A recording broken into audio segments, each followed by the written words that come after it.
Hello everyone, welcome to Your Success. Welcome to my class. आज physics का नया topic उठा रहे हैं हम लोग, that is vector form of Coulomb's law. Exactly होता क्या है? देखिए Q1 मैंने चार्ज एक माना, सॉरी, और एक चार्ज मैंने Q2 माना। दोनों चार्ज पॉजिटिव होने के कारण ये रिपल्सिव नेचर का होगा। अब ये जब रिपल्सिव नेचर का होगा तो क्या हम लिख सकते हैं force of one with respect to two? मतलब फोर्स ऑफ वन, ये पहला फोर्स, इस फोर्स की वजह से, मतलब इस चार्ज की वजह से जो फोर्स रिपल्सिव हो रहा है, तो force of one with respect to two. उसी तरह force of two with respect to one. ये टोटल चार्ज मैंने आर माना। ये दो डंडे लगाए मतलब मैग्नीट्यूड, मतलब आर का मैग्नीट्यूड पढ़ेंगे इसे। मैग्नीट्यूड मतलब इसकी वैल्यू, मैग्नीट्यूड। ठीक है। अब ये जो मेरा आर मैग्नीट्यूड है, मान लो Q1 से मैं Q2 चलता, तो क्या मैं R2 माइनस R1 लिखूंगा? मतलब मैं ग्राफ में आपको और अच्छे से समझा दूं, ये आपने पढ़ा होगा, पोजीशन वेक्टर का एक कॉन्सेप्ट भी आया हुआ था।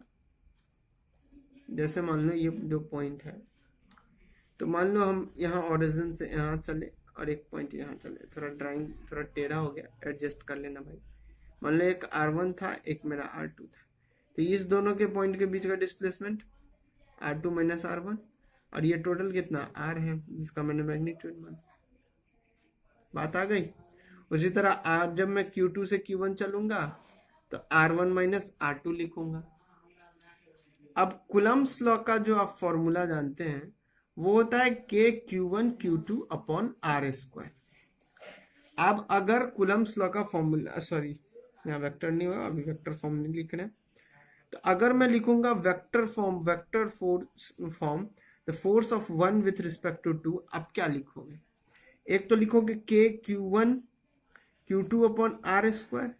वेक्टर फॉर्म है, ऊपर वेक्टर का साइन लगा है, तो कुछ डायरेक्शन होगा। डायरेक्शन के लिए हम यूज किसको करते हैं? यूनिट वेक्टर को। तो मान लो force of one with respect to two है, मतलब वन का फोर्स टू का, तो बताओ वेक्टर किस डायरेक्शन में? इस डायरेक्शन में वेक्टर है, मतलब ये फोर्स किस डायरेक्शन में? इस डायरेक्शन में है फोर्स, तो मतलब वेक्टर भी मेरा इस डायरेक्शन में लगेगा। इस डायरेक्शन में क्या होगा? मतलब Q2 से Q1 चलने वाला, मतलब R1 माइनस R2, तो लिखेंगे R1 माइनस R2 का कैप। ये कैप क्यों लिखे? ये यूनिट वेक्टर का साइन होता है। ये K Q1 Q2 upon R square तो तुम्हारी मैग्नीट्यूड हो गई सिर्फ सिंपल फोर्स की, ये तो सिर्फ वैल्यू हो गई कूलम्ब्स लॉ पे। लेकिन अब इस फोर्स की डायरेक्शन को भी तो लिखना पड़ेगा, ये तो वैल्यू हो गई फोर्स की, तो डायरेक्शन के लिए हमने ये कैप का यूज किया।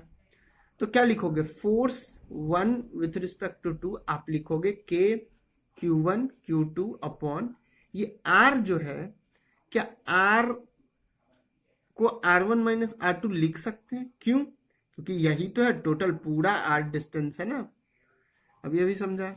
तो R1 माइनस R2 इंटू ये जो R1 माइनस R2 का कैप है, इसको आप क्या लिख सकते हो? आप जानते हो यूनिट वेक्टर के लिए हम क्या यूज लिखते हैं? अगर मेरे को ए कैप लिखा है तो क्या लिखोगे? वेक्टर ऑफ ए, उसका मैग्नीट्यूड ऑफ ए, यही होता है यूनिट वेक्टर में। हाँ, तो उसी तरह यहाँ लिखोगे R1 minus R2 upon R1 minus R2 का कैप, और ये भी मैग्नीट्यूड में होगा, सॉरी ये मैग्नीट्यूड में ही होगा। ठीक है, तो ये क्या हो गई बताओ? ये भी स्क्वायर होगा, क्योंकि ये ऊपर वाला स्क्वायर है तो ये भी स्क्वायर ही लिखेंगे। तो force vector of one with respect to two आप लिखोगे K Q1 Q2 upon R1 minus R2 magnitude का cube into R1 minus R2। क्या हम ये टोटल लिखेंगे? यही आपका वेक्टर फॉर्म हो गया कूलम्ब्स लॉ के फोर्स का। तो मतलब it is a vector form of Coulomb's law, समझा गया? यही आपकी वेक्टर फॉर्म।